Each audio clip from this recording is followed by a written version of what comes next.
महाराष्ट्राची परिस्थिती आर्थिक संकटात आहे की नाही मला माहित नाही, परंतु उधळपट्टी चाललेली मला मात्र दिसते आहे।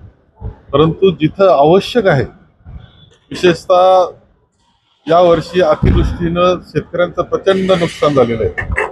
मराठवाडा, विदर्भ जवळपास 30 जिल्ह्यांमधलं नुकसान, हे प्रचंड नुकसान झालेलं आहे।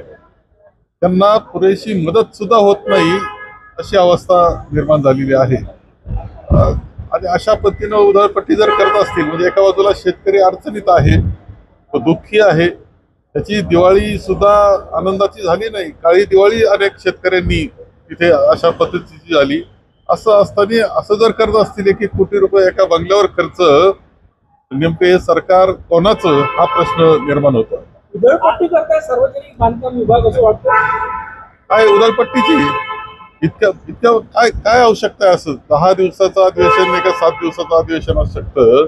त्याकरता एवढी मोठी रक्कम खर्च करण्याऐवजी त्यांनी खरंच शेतकऱ्याला कशी मदत करता येईल, जो अडचणीत आहे तो शेतकरी, त्याला कशी मदत करता येईल याचा विचार केला पाहिजे। आज बच्चू कडू यांचं आंदोलन नागपूरमध्ये होत आहे, कर्जमाफीसाठी जी मागणी आहे, कशा प्रकारे बघता काँग्रेसचे समर्थन करते? एकंदर परिस्थिती जी आहे शेतकऱ्याची, ही अत्यंत कठीण परिस्थितीतून जातो आहे शेतकरी। मराठवाडा, विदर्भ, पश्चिम महाराष्ट्रातले काही जिल्हे, 30 जिल्हे जवळपास अत्यंत अडचणीतून जात आहेत। संपूर्णपणे पीक नुकसान झालेलं आहे। एवढंच नाही तर जमिनी खरडून गेलेल्या आहेत। त्याला पुन्हा उभं करायचंय त्या शेतकऱ्याला। अशा वेळेस तुम्ही जे निवडणुकीमध्ये आश्वासनं दिलेली आहेत ते तर पूर्ण करा, पहिली मदत करा, आणि आणखी ते सुद्धा पूर्ण केलं पाहिजे। कर्जमाफी केलीच पाहिजे या मताचे आम्ही आहोत। आणि बच्चू कडू हे त्याकरता जर आपलं आंदोलन करत असतील तर ते योग्य आहे, त्याचं समर्थन आम्ही करतो आहोत। काल अमित शहाना अॅनाकोंडा असं उल्लेख केलेला आहे, तुम्ही त्याचं समर्थन करता का? महाविकास आघाडीचे नेते आहे ते असं म्हणणं योग्य नाही, काय वाटतं? मला काय म्हटलं हे माहीत नसल्यामुळं आणि मी ऐकलेलं नसल्यामुळे मी त्यावर काही बोलू इच्छित। स्थानिक स्वराज्य संस्थेमध्ये विदर्भामध्ये ज्या महानगरपालिका चालू, काँग्रेसची काय भूमिका राहणार आहे? नाही, काँग्रेस तर निवडणुका आमची तयारी आहेच आहे। स्थानिक स्वराज्य संस्था सर्व निवडणुकीमध्ये आम्ही चांगली तयारी केलेली आहे। लोकांचा प्रतिसाद सुद्धा आम्हाला आहे। त्यामुळं विदर्भात असेल नाही तर संपूर्ण राज्यामधल्या सर्व निवडणुकांमध्ये आम्ही चांगल्या पद्धतीने भाग घेणार आहोत आणि जिंकणार आहोत। वसंतदादा शुगर इन्स्टिट्यूटच्या चौकशीचे आदेश मुख्यमंत्र्यांनी दिले अशी माहिती पुढे येत आहे। जर खरंच चौकशीचे आदेश दिले असेल तर कशा प्रकारे बघता येईल?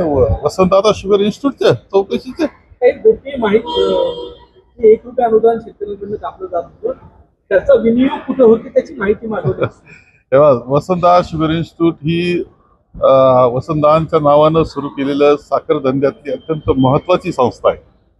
ही संशोधनामध्ये सुद्धा खूप चांगलं काम त्यांचं आहे। एवढंच नाही तर शेतकऱ्याला मार्गदर्शन करण्याच्या साठी सुद्धा खूप पुढाकार त्यांचा असतो।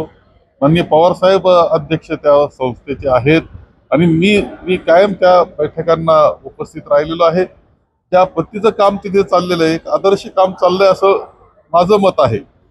असं असताना चौकशी होत असेल, चौकशीला सामोरं जातील, परंतु का असं केलं जाते अशा प्रकारची चौकशी, हे मात्र आश्चर्यकारक आहे। तर असेल तर काही राजकीय, कारण काही मला वाटत नाही काही तिथे चौकशीचं काही कारण आहे।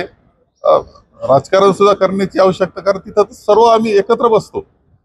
तिथं माननीय पवार साहेबांच्या आदेशाखाली जेव्हा बैठक होते त्यावेळेस सर्व पक्षीय आम्ही एकत्र असतो। एकत्र विचार त्या शेतकऱ्याचा, ऊस उत्पादक शेतकऱ्याचा केला जातो, कामगारांचा केला जातो।